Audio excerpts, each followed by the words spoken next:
Hello guys, welcome back. কোথায় যাচ্ছ? শুরু করো না। কোথায় যাচ্ছ? এই গাছ দেখেছেন না, ওই দাইসুতে যাচ্ছে। দাইসু। আকাশে বাতাসে ফাগুনের রঙিন হাওয়া লেগেছে। আজ আবার ভালোবাসার দিবস, তার জন্য সবাইকে অনেক অনেক ভালোবাসা। আজকের দিনটা আমাদের কিভাবে কেটেছে তাই নিয়েই ভিডিও করেছি, আপনারা সবাই দেখতে থাকেন। জাপানে এসে না পারি কোনো আত্মীয় স্বজনের বাসায় যেতে, না পারি নিজেদের কারো কাছে যে একটু সময় কাটাতে।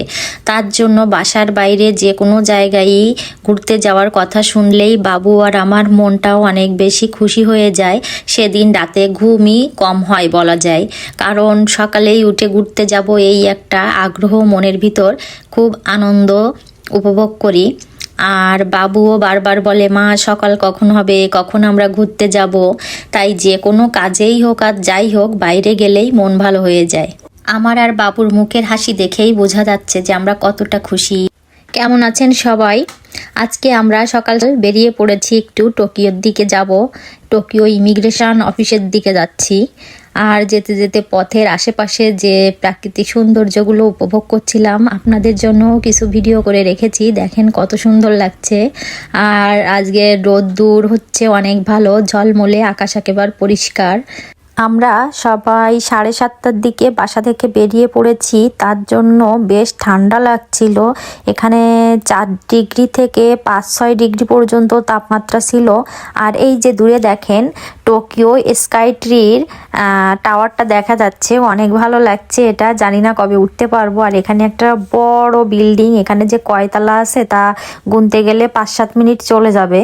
আমরা আশেপাশের বড় বড় বিল্ডিংগুলো দেখছিলাম আর বলছিলাম যে এত ভূমিকম্প হয় এই দেশে, তারপরও এরা এত বড় বিল্ডিং কিভাবে বানায়, এদের ভয় লাগে না? বাবুর বাবা বলছিল কি এরা সেভাবেই বানায় যাতে এদের কোনো সমস্যা না হয়, তোমারও তো দুশ্চিন্তা করতে হবে না। কিন্তু তারপরও আমার না ভীষণ দুশ্চিন্তা হয়। আর এই যে দেখেন সেই মিষ্টি আলুর ডিজাইনটা রাস্তার পাশেই দেখা যাচ্ছে, আমরা একদিন দেখেছিলাম অনেক দূরে। আর এই ওভারব্রিজগুলো দেখতে অনেক সুন্দর লাগছিল। এখানে এই নদীটার উপর দিয়েই একটু বাদে বাদেই এরকম ওভারব্রিজ দেওয়া, যেগুলো আসলে গাড়িতে জার্নি করার সময়ও বেশ ভালো লাগছিল। আর এখানকার ওভারব্রিজগুলো দেখেন যে একটার পর একটা, গাড়ির তো কোনো শেষ নেই। এদের মানুষের থেকে গাড়ির পরিমাণ বেশি, তার জন্য এদের রাস্তাঘাটও পরিমাণের থেকে আমার মনে হয় অনেক বেশি, কারণ এক একটা ওভারব্রিজের উপর দিয়েই 3-4টা ওভারব্রিজ। আর এই বড় হাইওয়ে রোড দিয়ে যাওয়ার জন্য আমি নিচের যে শহরটা দেখতে পাচ্ছিলাম যে এত সুন্দর। এখানে দেখেন এগুলো হচ্ছে কি একটা বানানো। আমি বাবুর বাবাকে বলছিলাম এটা কি, সে মজা করে আমায় বললো যে ড্রাগনের ডিম। জাপানে বড় বড় ড্রাগন আছে জানো তুমি?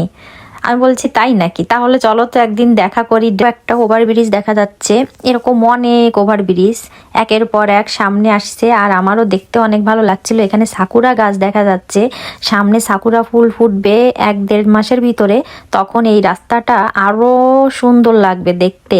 আশা করি ওই সময়ও আমি এই রাস্তা দিয়ে কোথাও যদি যাই তাহলে আপনাদেরকে আবারও ভিডিও করে দেখাবো, কারণ আমার তো অনেক ভালো লাগছিল এমনিতেই। আর যখন ফুল ফুটবে তখন তো আসলে বলার অপেক্ষাই রাখে না কেমন লাগবে। সকালে ঘুম থেকে উঠেই আমরা বেরিয়ে পড়েছিলাম আমাদের এই কাজের উদ্দেশ্যে। আজকে কাজটা আমাদের সফল হয়েছে, তার জন্য খুশি মনে নিজেদেরকেও একটু ভিডিওতে আটকিয়ে নিলাম। এই হচ্ছে আমাদের পরিবারের শান্তশিষ্ট ভদ্রলোক, সে মনোযোগ সহকারে গাড়ি চালাচ্ছে, তার জন্য আমি আর তাকে ডিস্টার্ব করছি না। যদিও বা একটু ভয় করে, তারপরও আমি তার উপর সম্পূর্ণ ভরসা রাখি। সে প্রচণ্ড সতর্কতার সাথে ড্রাইভিং করে। আর বিশেষ করে আমরা যখন গাড়িতে থাকি তখন তো আর কথাই নেই। আমরাও বাসার কাছে চলে এসেছি প্রায়, আর 10-12 মিনিটের ভিতর বাসার কাছে নেমে যাব। টোকিও থেকে ফিরে বাসায় একটু সময় রেস্ট নিয়ে বাবু আর আমি চলে গিয়েছিলাম আমাদের বাসার পাশে দাইসু মার্কেট আছে সেখানে যাওয়ার উদ্দেশ্য ছিল একটা ফুলের টব কিনবো, কারণ আমি মাটি এনেছিলাম। অনেক দিন হয়ে গিয়েছে ফুল গাছ লাগানো হচ্ছে না। ভ্যালেন্টাইন্স ডে এবং 1 ফাল্গুন, তার জন্য একটা ফুল গাছ লাগানো যেতেই পারে আজকের দিনটা স্মরণীয় করে রাখার জন্য। আমি দাইসু থেকে এই অ্যাশ কালারের টপ কিনেছি। জাপানে সব কিছুই টাকা দিয়েই কিনতে হয়, যেমন দেখেন পাথর, সেগুলো আমার 100 টাকা খরচ করে এক প্যাকেট পাথর কিনতে হয়েছে। এটা টবের নিচে দেব, মাটি যেন ধুয়ে না যায়, তার জন্য নারকেলের ছোবড়া গুঁড়ি করা, সাথে সারের মতো মনে হচ্ছিল। আর প্যাকেটের গায়েও দেখা যাচ্ছিল যে ফুল গাছের জন্য খুবই উপকারী। আমি তার জন্য এই প্যাকেটটাও কিনে নিয়েছি। সামনে চেরি ফুলের সিজন আসছে, আর মাত্র 1-1.5 মাস পরেই চেরি ফুল ফুটবে, তার জন্য আমি চেরি ফুলের ডাল লাগাচ্ছি।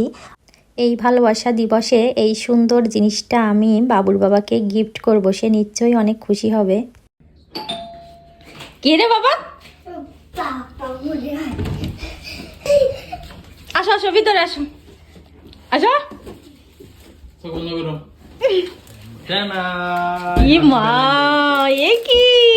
ভ্যালেন্টাইন্স ডেতে যে এরকম একটা সুন্দর ফুল উপহার পাবো ভাবতেই পারিনি। আর আমি বাসায় তার জন্য একটা ফুলের টবও বানিয়েছিলাম। আমরা জাপানে আসার কিছুদিন পরেই সমুদ্রে ঘুরতে গিয়েছিলাম, সেখানে গিয়ে আমি কিছু ঝিনুক কুড়িয়ে এনেছিলাম।